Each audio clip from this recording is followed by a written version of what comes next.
Due to an unconditional amnesty granted to RUF combatants, war victims and the rebels who terrorized them are once again neighbors. And most of us consider the Civil War as a long nightmare, and people are prepared to forgive, not necessarily to forget, and to forge ahead in the hope that they will never experience this kind of atrocities again. The Sierra Leone Truth and Reconciliation Commission urges victims and perpetrators to find common ground. Killers are asked to offer remorse. Some people have died. Some got lost. So all these people who, in one way or the other, fell victim of the war, we are to say sorry to them, and I extend my sympathy to them. Victims are asked to forgive, but not all can. It doesn't feel good. Sometimes I ask God to give me the power to meet the person who did this to me. We wouldn't be able to sit down like this and talk. A common grievance concerns the government aid that was given to perpetrators. In exchange for disarming, financial compensation was provided for former RUF combatants. The ex-combatants were in a win-win situation. They went into the war, they committed atrocities, they loot property, they got away with that, they got blanket amnesty, and they were trained, given money to go back into their communities, while the victims were in a lose-lose situation. They would rather help the armed rebels because of fear. We just barely survived. Nowhere is neglect more evident than at the Grafton camp for war wounded. We've been in this camp now since November 17th of the year 2000. Presently, we have 500 people. We don't have electricity. We don't have toilet facilities. And we have educational problems too. We need good schools. Designed as a temporary shelter, today weather-worn tents serve as the residents' only refuge. One of the camp's residents is Kumba Mbindi. Right now, the sofa. We are still here and going through a lot of pain. We have suffered a great deal.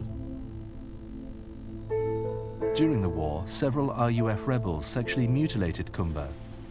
Today, she lives with the stigma of that attack. My husband doesn't care for me anymore. He is gone and I'm here by myself. There is no other man here. Even those I go out with that want me, once they sleep with me and realize my condition, they walk away. And because of the amnesty granted to her attackers, Kumba will never be able to confront them in a court of law. Perhaps in an ideal world, every person against whom there is evidence of the commission of crimes would be called to stand trial for those crimes. But the amount of time that that would take and the amount of resources that that would take would be unsustainable. Only a few will face justice. Most of their cases will be heard at the heavily fortified Special Court for Sierra Leone in Freetown. The UN-supported War Crimes Tribunal is charged with prosecuting only those who bear the greatest responsibility for the war's worst atrocities. They involve crimes of an absolutely horrific nature, torture of individuals, killings and mutilations of individuals, amputations, sexual crimes, rapes, burning of houses with people in them alive, burying of people alive, the absolutely horrific category of events that are being charged. Blood diamonds are the common thread that bound together this criminal enterprise. The rule of the gun reigns supreme. In March 2003, RUF commander Fode Sanko was charged on 17 counts of crimes against humanity. But Sanko never stood trial. A few months later, he died while in prison. But the tribunal's most important indictment was reserved for the man who helped finance the war and directed it from afar. On behalf of the people of Sierra Leone and the international community, I announce the indictment of Charles Yankee Taylor for war crimes, crimes against humanity, and serious violations of international humanitarian law. It was hugely significant that the rule of law has, in this case, shown that it can extend beyond borders, that it can extend to any person, even a former head of state.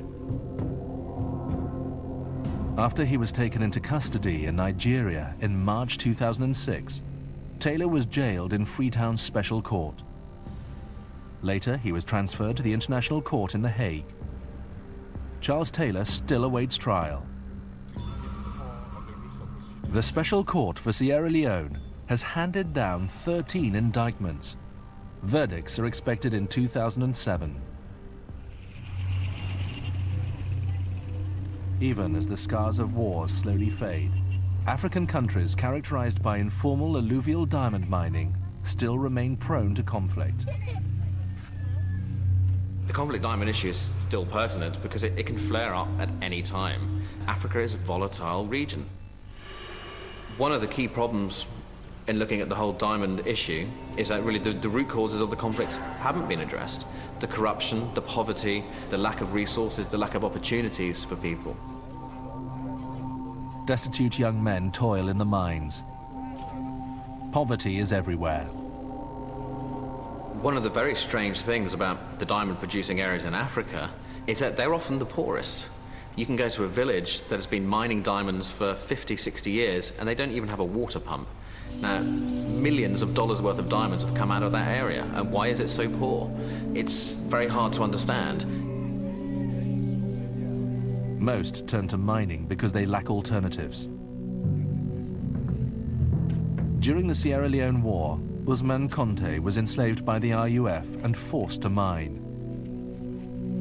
In an inescapable irony, he again digs for diamonds. Without education, skills, or job opportunities, it is the only work he can find. In a different way, he remains a captive to diamonds.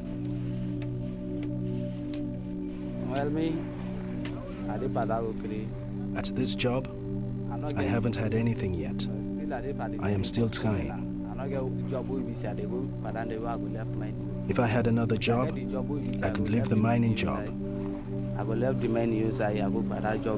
But since I don't have another, I will stay here until God gives me something else.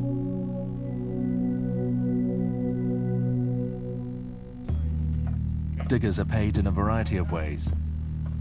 Some receive a minuscule share of what they mine. Others work simply for a meal. Some earn a scant wage. Most work under false hopes. It's a casino economy. Everybody thinks they're going to find the big one, but of course, hardly anybody ever does find the big one. The mining conditions are awful. People dig in the hot sun all day long, often up to their waist in filthy water. There's no social cohesion. There's a lot of violence. These mining areas are great vectors for malaria, for HIV/AIDS, for all kinds of societal problems. Their daily routine is it's really nothing more than bonded slavery. In an effort to empower those upon whose backs diamond riches are born, the NGOs Global Witness and Partnership Africa Canada, in conjunction with De Beers, formed the Diamond Development Initiative. There are 1 million, if not 1.5 million, artisanal alluvial diamond diggers earning $1 a day. What we're suggesting with the Diamond Development Initiative, the DDI, is that you need economic solutions to economic problems. That if you can get better prices for the diggers, if you can formalize this vast informal diamond economy, then you can bring peace and development to the diamond areas. There can be no future as long as the people that are working in these areas do not benefit. We believe that the communities, first of all, are the priority. The first goal of the Diamond Development Initiative is to educate miners. Generally speaking, diggers will have an idea of what a low-value diamond is worth. It's when you get into the better stuff that people actually don't know what they're worth. That's when people get cheated, and that's where the huge markup is between the miner and the exporter. Why is it that a diamond in Sierra Leone can be bought for $20 and then sold in Antwerp for $1,500? It's perverse. What really needs to happen is for the diamond industry and for governments to actually start investing in their development, to start paying a decent wage to the people that are working there, but also a realistic price for the diamonds. What we have to do is find ways to validate African diamonds, not just because they're conflict-free, but because they come from developmentally sound sources, that people actually get a fair price for the diamonds,